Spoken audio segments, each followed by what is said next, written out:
How to repost someone's story on your story on a Snapchat. It's quite easy and simple to repost someone's story on your story on a Snapchat. To follow all the tricks and tips till the end. Let's get started. Launch a Snapchat app on your device. Ensure to log in or sign into your account. Reposting someone's story on your story will be easier when you have been tagged on any story by someone. Tap on chat icon at bottom left corner of the screen. Open the particular chat where you have been tagged on someone's story. When you scroll down, you will get notifications and you will see the button to add to story. Tap on add to story and you can easily allow Snapchat to use your location by tapping on allow button.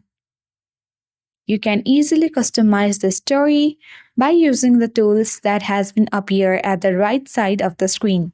You can add text, stickers, musics, and so on, and tap on story at the bottom left corner of the screen. That's how we easily repost someone's story on your story on a Snapchat. I hope this video was helpful.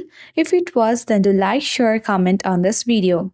Subscribe for more tech and tips.